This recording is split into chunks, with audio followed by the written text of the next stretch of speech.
মিথ্যা এবং বিশ্বাসঘাতকতা।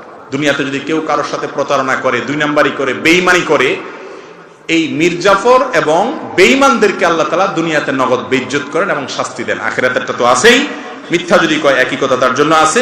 তাবরানীতে এই সম্পর্কে হাদিস বর্ণিত হয়েছে, নবী করিম সাল্লাল্লাহু আলাইহি ওয়াসাল্লাম বলেছেন, মা মিন যামবিন আজদারু আন ইউআজ্জিলাল্লাহু লিসাহাবি আল উকুবা ফিদ দুনিয়া মা মা ইয়াদাখিরুহু লাহু ফিল আখিরাহ। আখিরাতের শাস্তি তো আছেই, এর পাশাপাশি যেই অপরাধের কারণে দুনিয়াতে নগদ শাস্তির হকদার হয়, সেই পাপিষ্ঠ লোক হলো কাতিআতুর রাহিম, একটু আগে যেটা বললাম আত্মীয়তার বন্ধন ছিন্ন করা, এবং ওয়াল খিয়ানাত ওয়াল কিযব, বেঈমানি করা, নিমক হারামি করা এবং মিথ্যা কথা বলা।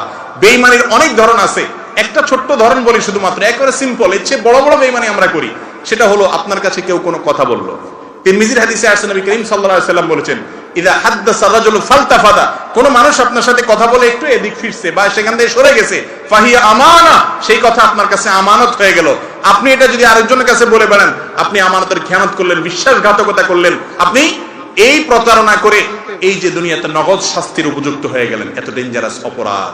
ফেসবুকে কয়দিন পর পর দেখেন অমুকের ফোন কল ফাঁস হয়েছে, তমুকের ফোন কল ফাঁস হয়েছে, খুব মজা করেন, খুব শান্তি লাগে আপনার আরেকজনের ফাঁস হয়ে গেছে, সব মজা করে অনেক কিছু লেখেন। কিন্তু এই ফাঁস যারাই করে, যেভাবেই করে, ব্যক্তিগত কথোপকথন সংশ্লিষ্ট দায়িত্বশীল যারা আছে, এজেন্সিগুলো যারা আছে, তারা মনিটর করতে পারে নিরাপত্তার প্রয়োজনে, সেটা ভিন্ন কথা। কিন্তু পাবলিকের সামনে কারোর গোপন কোনো কিছু প্রকাশ করে দেওয়া, এটা কি ভালো কাজ না খারাপ কাজ? খারাপ কাজ। কোন কোন ক্ষেত্রে হতে পারে জাতীয় স্বার্থ বিবেচনা করে যদি সেটা প্রয়োজন হয়, একান্ত এক্সক্লুসিভ হতে পারে। কিন্তু নরমালি যেটা হয়, আমরা কারোর কিছু পাইলেই হইলো, বাস, এটা একটা মজার আইটেম আমাদের কাছে, ঠিক না ভাই? ঠিক। শয়তান আজকাল পাপগুলোকে আমাদের কাছে উপভোগ্য করে তুলেছে।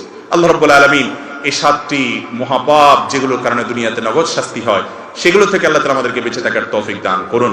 আমি এক নজরে আবারও বলছি, মা বাবার অবাধ্য হওয়া, 2 জুলুম এবং অবিচার করা, 3 কোন মুসলমানকে অপমান করা, কারোর মান সম্মান নষ্ট করা, 4 আত্মীয়তার সম্পর্ক ছিন্ন করা, 5 লোক দেখানো কোনো আমল করা, 6 আল্লাহর নেয়ামতের নাশুকরি করা, আর 7 বেঈমানি করা, নিমক হারামি করা, প্রতারণা করা, মিথ্যা কথা বলা, কারোর ক্ষতি করা। আল্লাহ তাআলা আমাদের সবাইকে এই সবগুলো পাপ থেকে বেঁচে থাকার তৌফিক দান করুন।